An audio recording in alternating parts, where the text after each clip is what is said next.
The Tale of Two Bad Mice by Beatrix Potter. Once upon a time there was a very beautiful doll's house.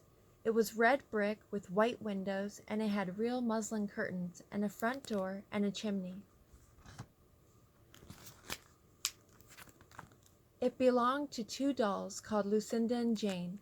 At least it belonged to Lucinda, but she never ordered meals. Jane was the cook, but she never did any cooking because the dinner had been bought ready-made in a box full of shavings.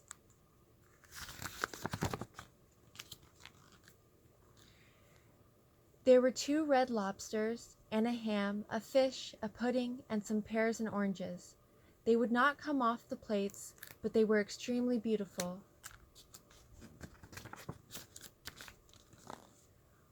One morning, Lucinda and Jane had gone out for a drive in the doll's perambulator.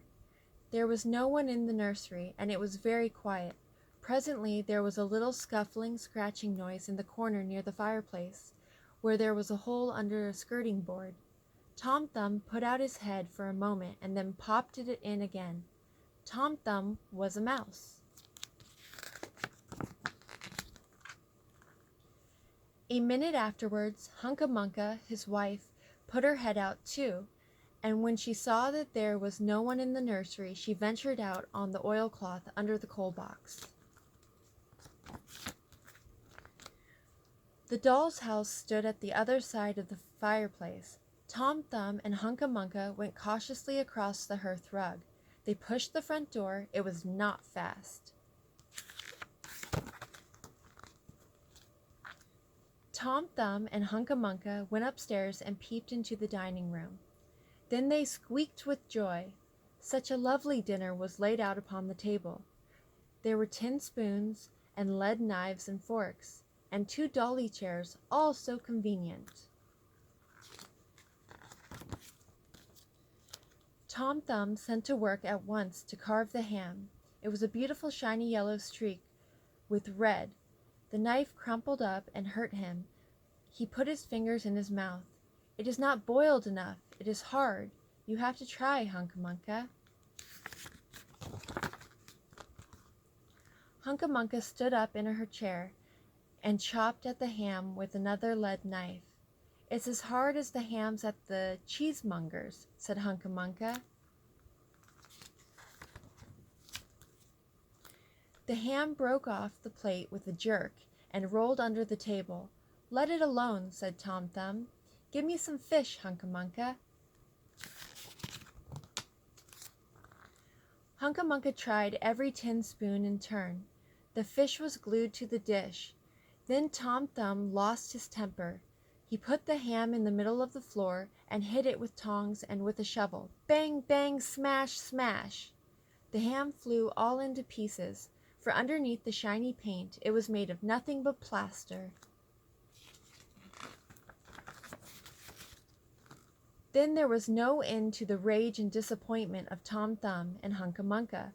They broke up the pudding, the lobster, the pears, the oranges. As the fish would not come off the plate, they put it into the red-hot, crinkly paper fire in the kitchen, but it would not burn either. Tom Thumb went up the kitchen chimney and looked out at the top. There was no soot. While Tom Thumb was up the chimney, Hunca Munca had another disappointment. She found some tiny canisters upon the dresser labeled rice, coffee, sago, but when she turned them upside down, there was nothing inside except red and blue beads. Then those mice set to work to do all the mischief they could, especially Tom Thumb. He took Jane's clothes out of the closet chest of drawers in their bedroom, and he threw them out of the top floor window. But Hunca Munca had a frugal mind. After pulling half the feathers out of Lucinda's bolster, she remembered that she herself was in want of a feather bed. With Tom Thumb's assistance, she carried the bolster downstairs and across the hearth rug. It was difficult to squeeze the bolster into the mouse hole, but she managed it somehow. Then Hunca Munca went back and fetched a chair, a bookcase, a birdcage, and several small odds and ends. The bookcase and the birdcage refused to go into the mouse hole. Hunca Munca left them behind the coal box and went to fetch a cradle. Hunca Munca was just returning with another chair when suddenly there was a noise of talking outside upon the landing. The mice rushed back to their hole, and the dolls came into the nursery. What a sight met the eyes of Jane and Lucinda! Lucinda sat upon the upset kitchen stove and stared, and Jane leant across the kitchen dresser and smiled, but neither of them made any remark.